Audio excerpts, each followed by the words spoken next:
Metro में कोई purse लेके भागेगा, मारेगा ग्रेनेड चला के, ले ससुरा धाए दे, चोर तो जैबे करेगा, ससुरा 4 गो आदमी उधिया जाएगा। तो लोगों को लगता है कि हमारी बहन की सुरक्षा के लिए उनके अगल बगल में सीआरपीएफ घूमते, नहीं, मेरी बहनियां इतना खतरनाक है कि वो दूसरे को नुकसान ना पहुंचा दे, अतः दूसरे की सुरक्षा के लिए उसको घेर के रखा जाता है। रे पगली,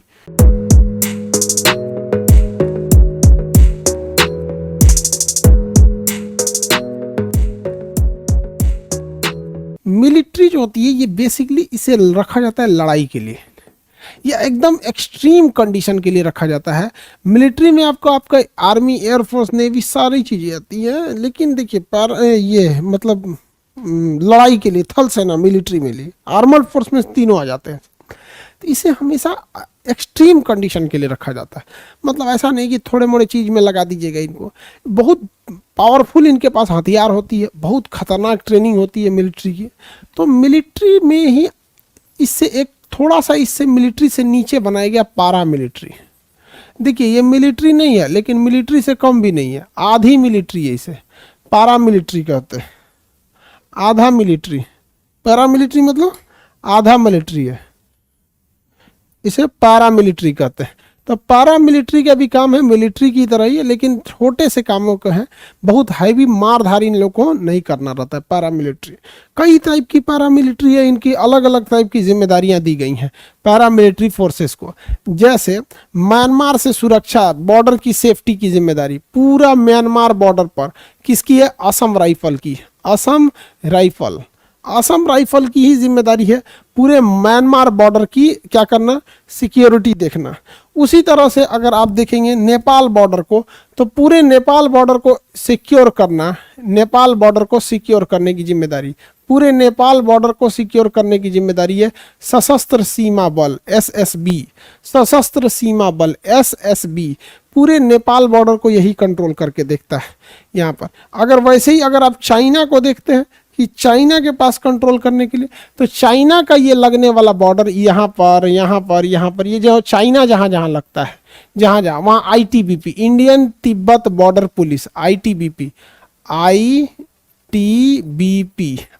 यहाँ पे भी लगेगी आईटीबीपी, और ये भी यहाँ पे भी चाइना लगता है तो यहाँ पे भी आईटीबीपी लगती है, इंडियन तिब्बत बॉर्डर पुलिस। तो देखिए ये मिलिट्री नहीं है, ये पारा मिलिट्री है।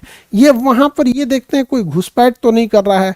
कई बार जानवरों की तस्करी होती है, क्योंकि भारत में गाय बहुत ज़्यादा मात्रा में है, तो कोनो पकड़ के यहाँ पे भैंस, सांड उठा के भेज देता है बांग्लादेश में, नेपाल में, कहीं कहीं हिला देगा। तो ये तस्करी होता है, या फिर मानव तस्करी हो जाता है। देखते हैं कहीं आदमी किडनैप करके वहाँ भेज दिया, नकली नोट आ जाते हैं, फिर या फिर बारूद विस्फोटक आ जाते हैं, चरस, गांजा, ये जितने भी नशीली पदार्थ हैं ये सब बॉर्डर क्रॉस करके आ जाते हैं सब वहाँ से।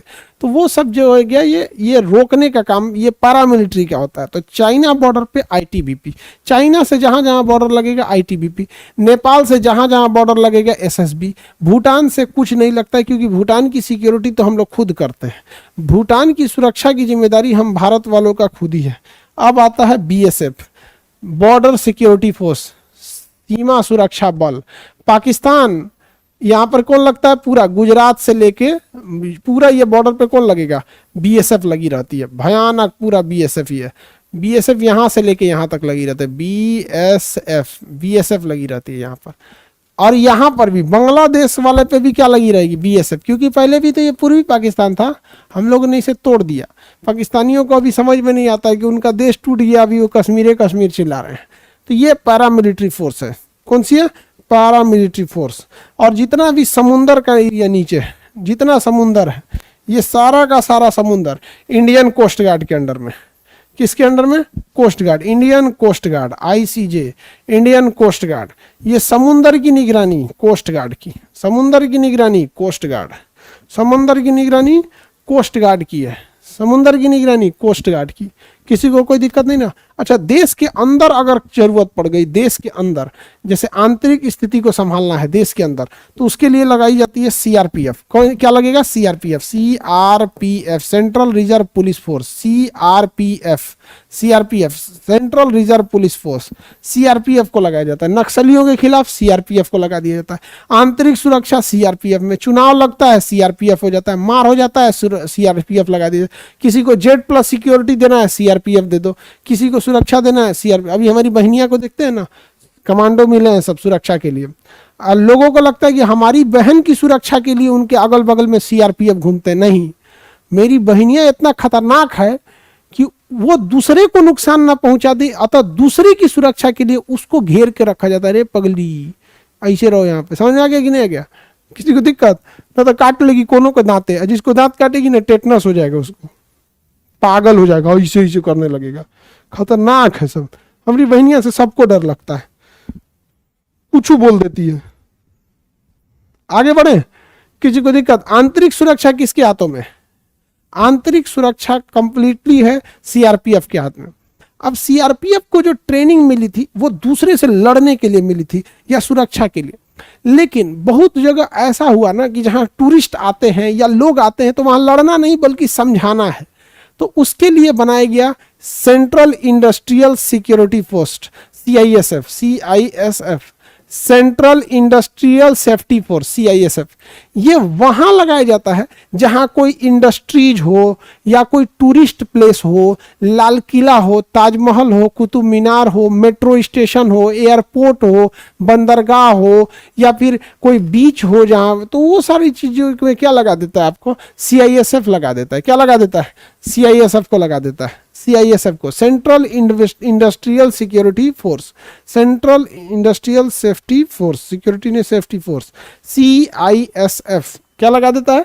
सीआईएसएफ को लगा दिया जाता है, सीआईएसएफ को लगा देगा। अब इसको अलग अलग इसलिए रखते हैं ना कि अलग अलग ढंग से ट्रेनिंग दिया जाता है। जैसे आप बताइए, जैसे देखिएगा ना, खाना बनाने वाले आते हैं आपके यहाँ, तो कोई सलाद काटने में स्पेशलिस्ट होता है, कोई चिकन बनाने में, कोई मटन बनाने में, क्योंकि उसी हिसाब से ट्रेनिंग होती है। तो हर जगह की ज़रूरत अलग है। इंडस्ट्रीज में अलग ज़रूरत है, वहाँ पे टूरिस्ट भी आएगा, हो सकता है टूरिस्ट के बीच में कोई छोटा मोटा गुंडा भी घुस जाए, तो उनको जो हथियार देना है ना, मीडियम या नॉर्मल हथियार देना है। जैसे सीआईएसएफ के जवान को इन्हें कि उठा के लॉन्चर दे दे, मेट्रो में कोई पर्स लेके भागेगा, मारेगा ग्रेनेड चला के, ले ससुरा धाए दे, चोर तो जैबे करेगा, ससुरा 4 गो आदमी उधिया जाएगा। तो उसी की ट्रेनिंग जो सीआईएसएफ की होती है वो उसी हिसाब से होती है कि इसे उसी हिसाब से मैनेज करना है। अब सीआरपीएफ, इनकी ट्रेनिंग बहुत खतरनाक होती है। बम चला देंगे सब यहाँ पर, नक्सलाइट आ रहा है तो नक्सलाइट को आराम से मारेगा, पिस्टल से ले आप बम धाए दे, उड़ा दे। तो इनकी ट्रेनिंग अलग होती है सीआरपीएफ वालों की। समझ में आ गया कि नहीं आ गया? तो इन्हें कहा जाता है पैरामिलिट्री फोर्स। अब वीआईपी लोगों की जो सुरक्षा दिया जाता है, national security guard, NSG, national security guard, ये राष्ट्रपति से बड़े बड़े लोगों को सीआई से दिया जाता है। इन्हें ब्लैक कैट कहते हैं। और इनमें जो सबसे खतरनाक होते हैं उन्हें स्पेशल प्रोटेक्शन ग्रुप कहते हैं, एसपीजी।